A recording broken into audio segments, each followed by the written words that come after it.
Oi, pessoal. Hoje a gente dá início a mais um vídeo. O tema do vídeo de hoje é democracia. A gente vai estar discutindo um pouquinho o que é o conceito de democracia, né? Ao contrário do que muitos pensam, e às vezes até confundem o conceito de cidadania com a ideia de democracia. Pensam, né, no senso comum, no senso geral, que essas duas coisas, apesar de elas se completarem, elas estarem dentro de um processo, a gente tende, no senso comum, no geral, pensar que essas duas ações, elas se remetem apenas ao período eleitoral em que a gente escolhe os nossos candidatos e está tudo certo.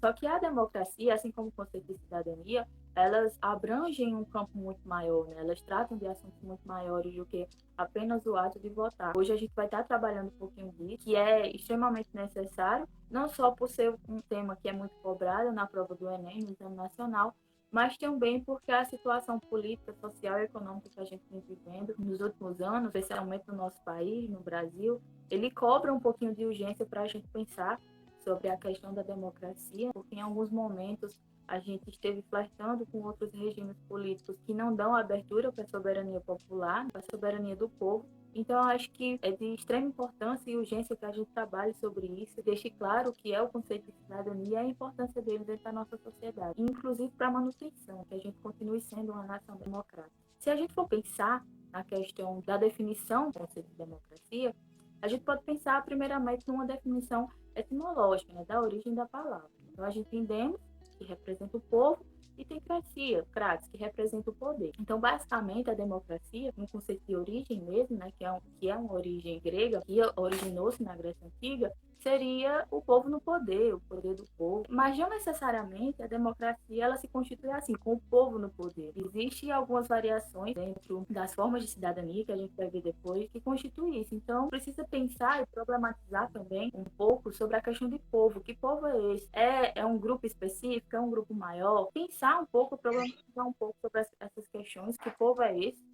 Porque se a gente for pensar na origem do conceito de democracia, que teve essa origem lá na Grécia, como eu já falei, esse povo que deu início a esse processo democrático na Grécia Antiga era um povo muito restrito. Apesar da forma em que eles exerciam essa democracia fosse muito direta, mas eram pessoas específicas, era um grupo específico. Então, pensar um pouco sobre essa questão de povo, problematizar um pouco essa questão de povo, mas também considerando essa importância desse conceito, soberania popular, dentro desse regime político. E aí, antes da gente definir de fato quais são os processos dessas definições diferentes, desses tipos diferentes de democracia, é necessário que a gente pense um pouquinho sobre uma democracia econômica, sobre uma democracia social e jurídica. E essa equidade dentro desse processo, ele esteja relacionado a questões de oportunidade, a questões de bem de consumo, de acesso ao consumo, que estejam relacionadas às questões de preconceitos, né, seja racial, seja de classe, seja de gênero, e as questões jurídicas, que as pessoas tenham igualdade no tratamento das leis.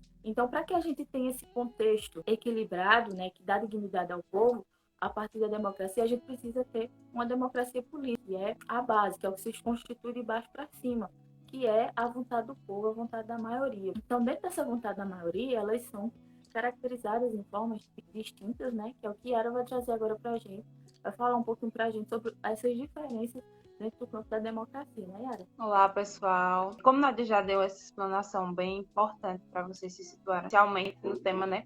A gente agora pode passar a dar uma destrinchada nos tipos, digamos assim, de democracia, que isso é muito importante a gente também discutir para que a gente possa entender, para que a gente possa saber onde a gente está situado, onde a gente não está situado, o que é que existe, o que é que não é mais tido como o existente ou o válido. Então, assim, a gente tem 3 tipos principais, digamos assim, de democracia, que são geralmente mais discutidos e, inclusive, cobrados no exame do Ensino Nacional do Ensino Médio, né, o Enem, e que a gente vai dar uma breve discutida aqui, que não é um conteúdo muito complexo, vai ser legal para a gente discutir e espero que vocês gostem bastante. Então, assim, primeiramente, quais são essas denominações da democracia? A democracia representativa, a democracia participativa e a democracia direta. Então, assim, a democracia direta, começando por essa, ela é muito forte na nossa área de discussão, que é a filosofia. Com certeza vocês já estão cansados de saber como eram as discussões políticas na Grécia Antiga, por exemplo. Sempre era o povo muito presente. As pessoas se reuniam nesse período antigo nas ágoras, discutir política nas ruas. A democracia era essa democracia direta porque o povo participava diretamente das decisões, das discussões, ou seja, de tudo que envolvesse a sociedade que eles viviam, as cidades. Sempre eles estavam muito presentes, nunca eles estavam assim de fora. O povo participava diretamente das discussões e das decisões políticas, mas é muito importante salientar, né, que era um grupo restrito que participava dessas discussões democráticas, assim, não era toda a população, não era 100% das pessoas que discutiam, que realmente tinha esse poder, essa voz ativa dentro da democracia antiga. A gente pode falar agora também um pouquinho, saindo da democracia direta, e irmos para a democracia representativa. É basicamente essa em que nós estamos inseridos hoje, né? A gente é representativa porque a gente escolhe representantes. Esse tipo de democracia foi necessário existir por diversos motivos, que são importantes destacar também. O que causou essa quebra, essa diferenciação da democracia direta para a democracia representativa? Por que não continuou-se com esse tipo de democracia? Então, assim, a criação de uma Constituição, por exemplo, contribui muito, né? A fortificação das leis, o crescimento territorial, tudo isso contribuiu e muito para a mudança, a transferência dos tipos de democracia. Então, seria quase que impossível, nós sabemos, manter esse tipo de democracia, tendo em vista as condições em que nós estamos inseridos hoje. Então, assim, essa democracia representativa, como eu já falei, o nome já fala, a gente escolhe, como Nádia citou também, beleza que não é só chegar lá no dia da votação, votar e achar que é só isso, que não para por aí, mas é muito importante, inclusive, também, o direito ao voto, é um ponto crucial para a nossa discussão sobre democracia, mas a democracia representativa é basicamente essa. Nós elegemos representantes que deveríamos escolher com bastante cautela e bastante cuidado, porque, querendo ou não, a gente está dando o nosso direito, a nossa voz, entregando a nossa voz nas mãos de outras pessoas que irão nos representar e que irão guiar politicamente, entre aspas. Lembrando que também não podemos ficar totalmente de fora das discussões e das escolhas políticas.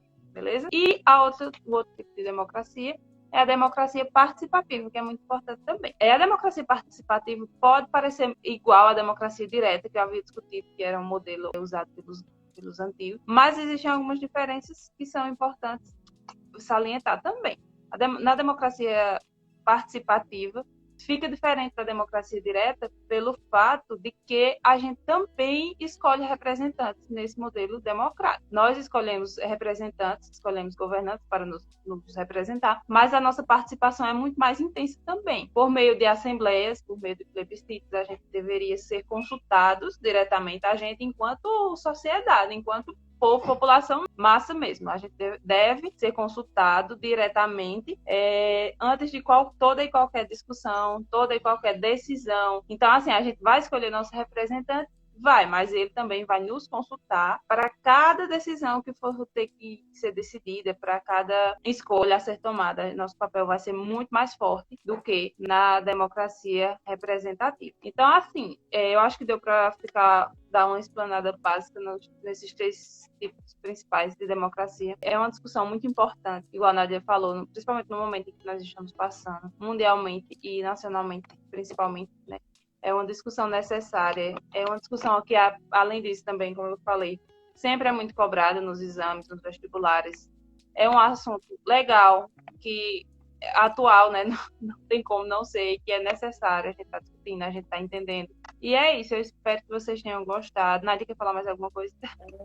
Só para destacar, né, o quanto é importante esse modelo, a gente tem distintas, né, de ser nação democrática, né, de ser um país, um regime democrático, né, cada país tem os seus propósitos, né, políticos, para a gente pensar que não colocar na balança e dizer democracia é o melhor regime político, não. Acho que esses vídeos que a gente traz aqui para vocês é mais provocativo para que vocês possam pensar, de fato, e refletir modos, maneiras, jeitos de pensar filosoficamente, mas que é para a gente pensar, reforçando mais uma vez, intensificando mais uma vez essa fala, a partir do momento que a gente vive, intensificar o debate, o pensamento, a reflexão, a provocação sobre formas, modelos, regimes políticos, pensar aqueles regimes, né, que não dão voz ao povo e os regimes que possibilitam que o povo tenha sua voz, escolha seus representantes, participem da vida política e da vida pública. Então, é só para intensificar a importância de debatermos sobre esses modelos políticos. Em outros momentos, a gente pode trazer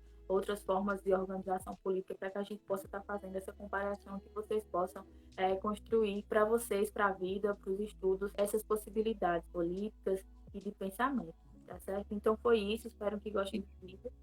Yara? Eu só ia dizer assim, e a gente sempre tocando nesses assuntos, mas é para quebrar esses tabus sobre política, né? De levar a vocês essa ideia, essa certeza de que a discussão sobre política não é algo chato, não é algo que deve ser excluído, pelo contrário, deve estar na nossa boca direta, assim como qualquer outro tema social. A política é tão importante quanto qualquer outro tema. A política está direto na nossa vida, ela é intrínseca à nossa existência. Então é importante discutir política, é importante falar sobre isso, refletir sobre isso. E é isso, é sempre tentar tirar esse olhar preconceituoso que muitas vezes nós temos, né, sobre as discussões políticas, mas que se faz tão necessário, tão importante, cada vez mais, né? É isso, pessoal. Espero que tenham gostado do vídeo e até a próxima.